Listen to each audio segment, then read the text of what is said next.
Toda Mulher de hoje comemora os 3 anos da Lei Maria da Penha.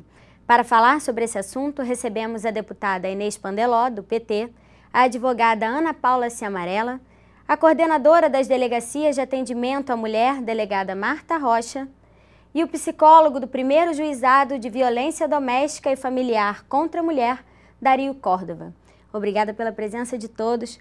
Doutora Ana Paula, queria começar com a senhora, já que a senhora é especialista na Lei Maria da Penha, e queria saber um pouquinho, depois desses 3 anos, né, que foi sancionada a lei pelo presidente Lula, o que mudou de lá para cá? O que a senhora avalia como os principais benefícios e mudanças nesses 3 anos? Eu acho que tem um benefício que é de caráter simbólico, que é o fator da lei ter tirado da invisibilidade a questão da violência contra a mulher, né?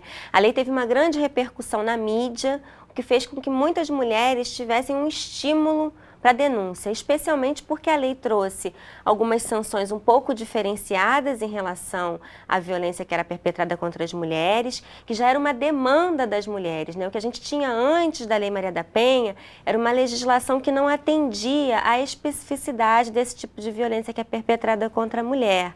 É uma violência que acontece muitas vezes no âmbito doméstico, que é cometida por alguém que aquela mulher tinha uma relação de confiança, de afeto. Então, acho que ela primeiro traz uma visibilidade para o tema, né? Depois traz uma maior segurança para a mulher, porque ela implementa uma série de medidas que são chamadas medidas protetivas, que visam justamente prevenir uma violência maior contra aquela mulher. Além disso, a lei tem também um caráter punitivo, né? Ela aumenta a pena, que pode inclusive chegar à pena de prisão para os homens agressores de mulheres, mas ela também tem esse caráter preventivo. Então, eu acho que essa prevenção que é trazida pela lei é uma inovação bastante significativa, inclusive para o estímulo às denúncias desse tipo de violência. Como é que funcionam essas medidas protetivas? Essas medidas protetivas, elas têm várias espécies, são de várias espécies, né? Mas uma delas, por exemplo, é aquela que impede que o agressor das mulheres, que o homem autor de violência, ele possa se aproximar daquela mulher. Então, diz, por exemplo, que ele deve manter uma determinada distância em relação àquela mulher. Uma outra medida protetiva é o afastamento daquele agressor do lar. Ele pode ser afastado de casa para que a mulher possa permanecer com seus filhos, muitas vezes, no lar, sem nenhum prejuízo, né? A mulher também pode ser retirada de casa até que o agressor saia daquele ambiente conjugal e depois ela possa retornar. Ela pode conseguir os chamados alimentos provisórios, ou seja, uma pensão alimentícia para contribuir para o sustento da família, como uma medida protetiva. Esse agressor, esse homem autor de violência, também pode ter suspenso aí o seu porte de arma, caso ele tenha porte de arma. Enfim, são algumas medidas de proteção para a mulher que ainda não são necessariamente uma penalização daquele homem autor de violência. Mas dão mais segurança para as mulheres que estão ameaçadas. Mas que dão mais segurança para as mulheres ameaçadas. Delegada, a senhora, qual é a avaliação nas delegacias do número de registros, de denúncias, tanto de ameaça quanto de violência, depois da lei? Sem dúvida nenhuma, a Lei Maria da Penha ela trouxe o que nós chamamos de um empoderamento das mulheres. Por quê? Porque antes do advento da Lei Maria da Penha, o que se tinha ao final de um procedimento policial e de um procedimento judicial? O pagamento de uma cesta básica.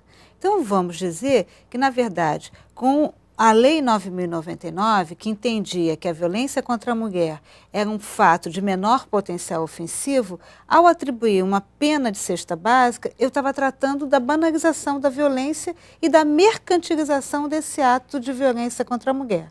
Com o advento da Lei Maria da Penha, e é curioso observar que as delegacias de mulheres completaram 20 anos no ano de 2006.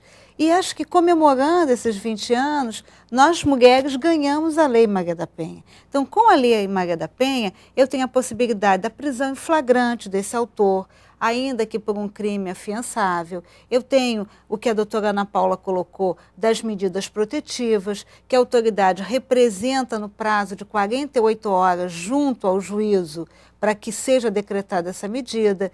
Eu tenho a possibilidade da decretação de uma prisão preventiva e, ao final dessa linha, eu tenho também a possibilidade do cumprimento de uma pena de prisão.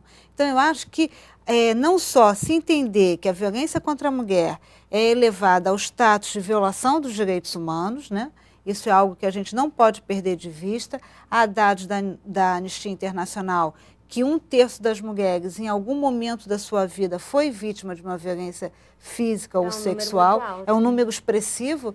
Eu digo até de uma maneira um pouco irônica que esse é um fenômeno democrático, que ele atinge as bonitas, as feias, as brancas, as não brancas, as negras, diferentes classes sociais, qualquer que seja a sua escolaridade. Então, na verdade, eu acho que essa é a grande conquista da Lei Maria da Penha, é você entender que esse crime é uma violação aos direitos humanos e dar uma resposta adequada à magnitude desse crime que atinge 1/3 das mulheres em todo o mundo.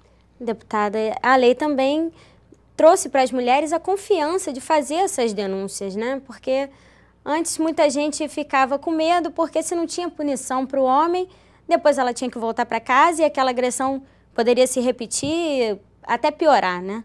Eu acho que foi um passo realmente muito importante e uma vitória, né, do movimento de mulheres, do movimento feminista, que ao longo dos anos manifestava contrário à atitude de ficar dando como resposta à agressão à mulher com a Lei 9.099, ou seja, a punição era a cesta básica somente, um serviço comunitário, né?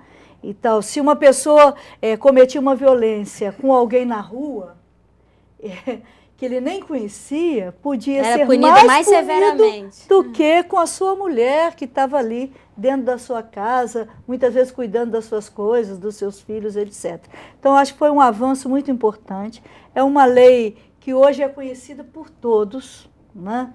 E o fator mais importante que eu acho da lei são realmente as medidas protetivas, né? Porque evita o mal maior, né? Então é preciso que a mulher conheça isso, não só conheça que a lei defenda, mas que possa, quando tiver, né, levando uma denúncia, ela possa dizer, eu quero uma medida protetiva X, porque quem está lá registrando não sabe que o marido ou o agressor tem uma arma dentro de casa, que está perseguindo tem que ser muito clara, ela. né? Então, ela precisa tomar esse conhecimento. Então, nosso papel da Comissão de Defesa dos Direitos da Mulher tem sido muito isso, né? Divulgar, debater, esclarecer essas coisas para as mulheres. Para que as pessoas conheçam para si, mas ajudem a divulgar também. Bom, gente, a gente tem que fazer um pequeno intervalo. No próximo bloco a gente vai voltar com o Dr. Dari para a gente falar um pouquinho sobre o lado dos agressores, né? Dos homens, como é que funciona essa punição e a reabilitação. É só mais um minutinho, não saia daí.